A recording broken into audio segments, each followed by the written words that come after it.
Hello, स्वागत है आपका न्यूजियम के डेली न्यूज हाइलाइट शो में। आइए आपको बताते हैं आज की कुछ प्रमुख खबरें।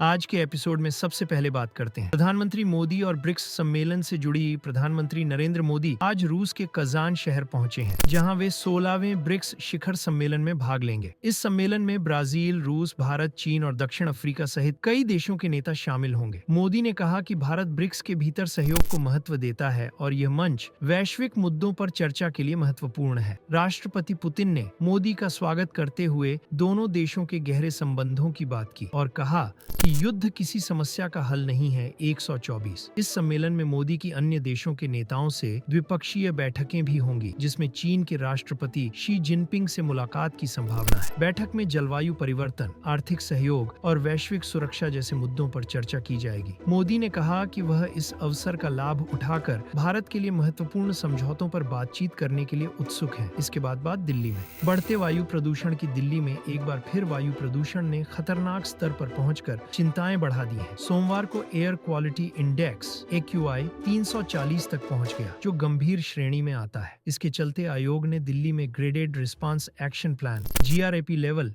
2 लागू कर दिया है। सर्दियों की शुरुआत और दिवाली के मौसम के चलते प्रदूषण में वृद्धि हुई है, जिससे सरकार ने सड़कें साफ करने और धूल को नियंत्रित करने के लिए विशेष उपाय किए हैं। दिल्ली सरकार ने नागरिकों से अपील की है कि वे निजी वाहनों का उपयोग कम करें और सार्वजनिक परिवहन को प्राथमिकता दें। साथ ही निर्माण कार्यों पर जनवरी तक रोक लगा दी गई है। पर्यावरण मंत्री गोपाल राय ने कहा कि वे पड़ोसी राज्यों के मंत्रियों से भी संपर्क करेंगे, ताकि डीजल वाहनों की दिल्ली में एंट्री को नियंत्रित किया जा सके। दिवाली के मौके पर पटाखों पर प्रतिबंध पहले से ही लागू है, लेकिन प्रदूषण के इस स्तर को देखते हुए नागरिकों को सतर्क रहने की जरूरत है। अब बात फिल्मी जगत की और उससे जुड़ी एक बड़े प्रोडक्शन हाउस धर्मा प्रोडक्शन की। बॉलीवुड के मशहूर निर्माता करण जौहर की धर्मा प्रोडक्शंस में एक बड़ा बदलाव आया है। सीरम इंस्टीट्यूट ऑफ इंडिया के CEO अदार पूनावाला ने 1000 करोड़ रुपए में कंपनी की 50% हिस्सेदारी खरीद ली है। इस डील के साथ ही पूनावाला अब धर्मा प्रोडक्शंस के सह मालिक बन गए हैं,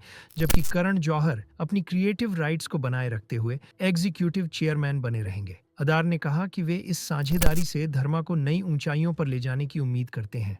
इस साझेदारी के पीछे करण जौहर का उद्देश्य फिल्म उद्योग में स्थायी प्रभाव छोड़ने वाली कहानियों का निर्माण करना है। उन्होंने कहा, हम अदार के साथ मिलकर धर्मा की विरासत को और मजबूत करेंगे। अदार पूनावाला, जो पहले वैक्सीन निर्माण में चर्चित रहे हैं, अब फिल्म निर्माण में भी कदम रख रहे हैं।